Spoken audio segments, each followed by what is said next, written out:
Hello my dears, നമുക്കിനി പഠിക്കാൻ ഉള്ളത് എന്താണ്? കേർവ്ഡ് സർഫേസ് അല്ലെങ്കിൽ വക്രതലം എന്ന ടോപ്പിക്കാണ്. അപ്പോൾ നമ്മളിപ്പോൾ പഠിച്ചുകൊണ്ടിരിക്കുന്നത് എന്താണ്?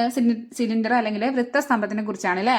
അപ്പോൾ സിലിണ്ടറിന്റെ വോളിയം അല്ലെങ്കിൽ വ്യാപ്തം കണ്ട ഇക്വേഷൻ നമ്മൾ കഴിഞ്ഞ ഭാഗത്ത് പറഞ്ഞു. അതിന്റെ ക്വസ്റ്റ്യൻസ് നമ്മൾ ചെയ്തു. ഇനി നമുക്ക് ഈ കേർവ്ഡ് സർഫേസ് ആണ് കാണേണ്ടത്. കേർവ്ഡ് സർഫേസ് എന്ന് പറഞ്ഞാൽ, കേർവ് പറഞ്ഞാൽ വക്രം എന്ന് പറഞ്ഞാൽ വളഞ്ഞിരിക്കുന്നത് അല്ലേ? നമ്മൾ ഇങ്ങനെ സിലിണ്ടറിനെ കിട്ടാൻ നമ്മൾ ഇതാ ഇങ്ങനെ ഒരു ഷേപ്പുള്ള ഒരു പേപ്പർ എടുത്തു. ഈ പേപ്പർ നമുക്ക് ഇങ്ങനെ ചുരുട്ടി വെച്ചിട്ട്, ഇപ്പോൾ ഒരു പേപ്പർ എടുത്തു, ഈ പേപ്പർ ഇങ്ങനെ ചുരുട്ടിയാൽ നമുക്ക് എന്ത് കിട്ടും? ഒരു ഇങ്ങനെ ഒരു സിലിണ്ടർ ഷേപ്പ് കിട്ടും അല്ലേ? അപ്പോൾ അങ്ങനെ നമ്മൾ സിലിണ്ടർ ഉണ്ടാക്കുകയാണ്. അതായത് ഈ പേപ്പർ ഇങ്ങനെ മടക്കി ഇതുപോലെയാക്കി വീണ്ടും ഇവിടെ ജോയിൻ ചെയ്തില്ല, അങ്ങനെ ജോയിൻ ചെയ്താൽ നമുക്ക് എന്ത് കിട്ടും? ഈ ഒരു ഷേപ്പ് കിട്ടും. അപ്പോൾ ഇനി ഇവിടെ നമ്മൾ നേരത്തെ പണ്ട് ആദ്യം നമ്മൾ പഠിച്ച ഒരു ട്രയാങ്കുലർ പ്രിസം, ഇങ്ങനെ ട്രയാങ്കുലർ പ്രിസം വരയ്ക്കുകയാണ്. ഈ ട്രയാങ്കുലർ പ്രിസം അല്ലെങ്കിൽ നമ്മൾ റെക്ടാങ്കുലർ പ്രിസം വരച്ചു. ഈ റെക്ടാങ്കുലർ പ്രിസത്തിൻ്റെയൊക്കെ ഏരിയ നമ്മൾ രണ്ട് രീതിയിൽ പറഞ്ഞു. അതായത് ഇതിൻ്റെ ടോട്ടൽ സർഫേസ് ഏരിയ ഉണ്ട്, ലാറ്ററൽ സർഫേസ് ഏരിയ ഉണ്ടെന്ന് പറഞ്ഞിട്ടുണ്ടായിരുന്നു. അപ്പോൾ അതിന്റെ ഇക്വേഷൻസ് ഒക്കെ നമ്മൾ പറഞ്ഞതാണ് അല്ലേ? അപ്പോൾ ഇവിടെ ഈ ലാറ്ററൽ സർഫേസ് ഏരിയ എന്ന് പറഞ്ഞാൽ ഇവിടുത്തെ കേസിലൊക്കെ, നമ്മൾ നേരത്തെ പഠിച്ച കേസിലൊക്കെ ലാറ്ററൽ സർഫേസ് ഏരിയ എന്താണ്? ഇവിടെ ആണെങ്കിൽ ഈ സർഫേസിന്റെ ഏരിയ പ്ലസ് ഈ സർഫേസിന്റെ ഏരിയ പ്ലസ് ഈ സർഫേസ്, എത്ര സർഫേസ് ഉണ്ടാവും? ലാറ്ററൽ സർഫേസ് ഉണ്ടാവും. നമ്മൾ നോക്കിയത് എങ്ങനെയാണ്? നമ്മൾ ഇവിടെ ബേസിന് എത്ര സൈഡ്സ് ഉണ്ട്, അതായത് പാദമുഖത്തിന് എത്ര വശങ്ങളുണ്ട്, അത്ര പാർശ്വ വശങ്ങൾ ഉണ്ടായിരിക്കില്ല. അങ്ങനെയല്ലേ നമ്മൾ പറഞ്ഞത്? ട്രയാങ്കിൾ ആണെങ്കിൽ 3 വശങ്ങൾ ഉണ്ടായിരിക്കും, റെക്ടാങ്കിൾ ആണെങ്കിൽ അതിനനുസരിച്ച് 4 വശങ്ങളുണ്ടായിരിക്കും എന്നൊക്കെ നമ്മൾ പറഞ്ഞു അല്ലേ? അതിനനുസരിച്ച് നമ്മൾ എന്തുണ്ട്? നമ്മൾ ലാറ്ററൽ സർഫേസ് ഏരിയ കണ്ടു. ഇനി നമ്മൾ ഇവിടുത്തെ കേസിന് വരുമ്പോൾ, ഇവിടുത്തെ ടോട്ടൽ സർഫേസ് ഏരിയ എന്ന് പറഞ്ഞാൽ എന്താണ്? ഈ ബേസിന്റെ ഏരിയ പ്ലസ് ഈ ബേസിന്റെ ഏരിയ പ്ലസ് ഈ വളഞ്ഞിരിക്കുന്ന ഭാഗം അല്ലേ, ഈ കേർവ്ഡ് ആയിട്ടുള്ള ഭാഗത്തിന്റെ ഏരിയ, ഇത് മൂന്നും കൂടിയാണ് ടോട്ടൽ സർഫേസ് ഏരിയ. അപ്പോൾ നേരത്തെ കേസിൽ ഈ ട്രയാങ്കുലർ പ്രിസത്തിന്റെ ആണെങ്കിലും റെക്ടാങ്കുലർ പ്രിസത്തിന്റെ കേസിലൊക്കെ നമ്മൾ ലാറ്ററൽ സർഫേസ് ഏരിയ എന്താ പറഞ്ഞത്? നമുക്ക് എഴുതി നോക്കാം. ലാറ്ററൽ സർഫേസ് ഏരിയയുടെ equation base perimeter into height ആണ് നമ്മൾ പറഞ്ഞത്. അതായത് പാർശ്വവശത്തിന്റെ പരപ്പളവ് എന്ന് പറഞ്ഞാൽ പാദമുഖത്തിന്റെ പെരിമീറ്റർ ചുറ്റളവ് ഇൻറ്റു ഉയരം, അതാണ് നമ്മൾ മലയാളത്തിൽ പറഞ്ഞത്. അപ്പോൾ നമ്മുടെ ഇക്വേഷന്, അതായത് ഈ ലാറ്ററൽ സർഫേസ് പറഞ്ഞാൽ ഇതുടെ ഏരിയയാണ് നമ്മൾ ഈ ബേസ് പെരിമീറ്റർ ഇൻറ്റു ഹൈറ്റ് വെച്ച് കണ്ടത്. ഇനി ഇവിടുത്തെ ഇക്വേഷൻ ഇത് പറഞ്ഞാൽ, ഇവിടുത്തെ കേസ് പറഞ്ഞാൽ സിലിണ്ടറിന്റെ ഈ ഒരു വശം എന്താണ്? ഒരു വളഞ്ഞിരിക്കുന്ന ഭാഗമാണ് അല്ലേ? അപ്പോൾ ഈ വളഞ്ഞിരിക്കുന്ന ഭാഗത്ത് നമുക്ക് ലാറ്ററൽ സർഫേസ് എന്ന് പറഞ്ഞ് പറയില്ല. നമ്മളിവിടെ എന്താണ്? കേർവ്ഡ് സർഫേസ് ആണ് അല്ലേ? വളഞ്ഞിരിക്കുന്ന ഭാഗമല്ലേ? അപ്പോൾ വക്രമാണ് അവിടെ അല്ലേ? അപ്പോൾ നമുക്ക് എങ്ങനെ എഴുതാം? ഈ ലാറ്ററൽ സർഫേസിക്ക് പകരം നമുക്ക് എന്താ എഴുതാം? കേർവ്ഡ് സർഫേസ് ഏരിയ എന്ന് എഴുതാം അല്ലേ?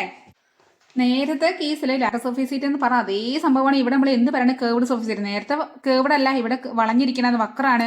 നേരത്തെ ഇങ്ങനെ ഈ സർഫേസിന്റെ ഏരിയ നമ്മൾ കണ്ട പോലെ നമുക്ക് കേർവ്ഡ് സർഫേസിന്റെ ഏരിയ കാണാം. അപ്പൊ ഇവിടെ നമുക്ക് എന്ത് വരും? ഇതേപോലെ lateral surface area equal to base perimeter into height എന്ന അവിടെ ഇക്വേഷൻ. അപ്പൊ നമ്മൾ ഇവിടെ എന്ത് വരും? Curve surface area equal to ഇതേപോലെ എന്ത് വരും? Base perimeter into height. ഇനി അപ്പൊ ഈ ബേസ് പെരിമീറ്റർ നമ്മൾ പറയില്ല, കാരണം ഇവിടെ ബേസ് എന്താ? ബേസ് സർക്കിൾ ആണ്. സർക്കിളിന്റെ പെരിമീറ്റർ പറഞ്ഞാൽ എന്താ? ചുറ്റളവ്. ചുറ്റളവ് എന്ന് പറഞ്ഞാൽ ഇവിടെ നിന്ന് ഇതുവരെ ഉള്ളത്. അപ്പൊ നമ്മൾ അതിന് എന്താ പറയാ? സർക്കംഫറൻസ് എന്നാ പറയാ. എന്താ പറയാ? നമ്മൾ നേരത്തെ പഠിച്ചിട്ടുണ്ട്, സർക്കംഫറൻസ് ആണ്. അപ്പോ നമുക്ക് എങ്ങനെ എഴുതാം?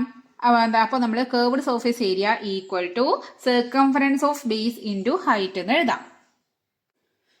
അപ്പോൾ എന്തായി? Curved surface area equal to base circumference into height ഉള്ളത് എന്തായി? വക്രപരപ്പ് എന്ന് പറഞ്ഞാൽ പാദ ചുറ്റളവ് ഇൻറ്റു ഉയരം.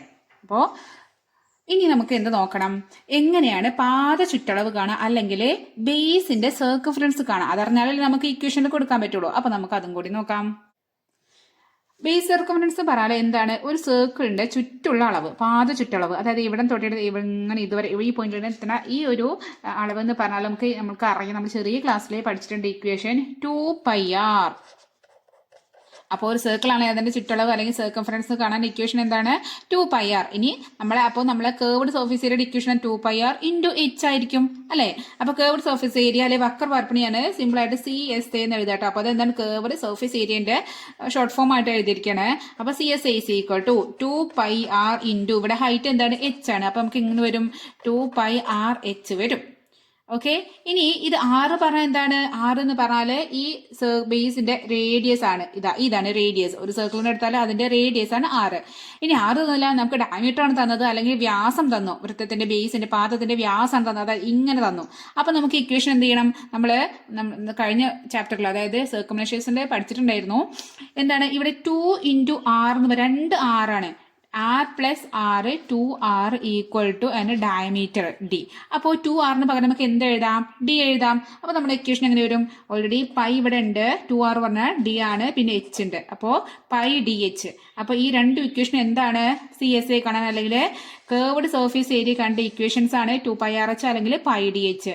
അതായത് വക്രപരപ്പ് കണ്ട രണ്ട് ഇക്വേഷൻസ് ആണ് 2πrh അല്ലെങ്കിൽ പൈ ഡി എച്ച്. നമുക്ക് റേഡിയസ് ആണ് തന്നെങ്കിൽ ഈ ഇക്വേഷൻ യൂസ് ചെയ്യാം, ഡയമീറ്റർ ആണ് തന്നെങ്കിൽ ഈ ഇക്വേഷൻ യൂസ് ചെയ്യാം. ഇനി നമുക്ക് നെക്സ്റ്റ് ഇതിന് വെച്ചിട്ടുള്ള ക്വസ്റ്റ്യൻസ് ആണ് ചെയ്യേണ്ടത്. അപ്പം നമുക്ക് ക്വസ്റ്റ്യൻസ് നോക്കാം.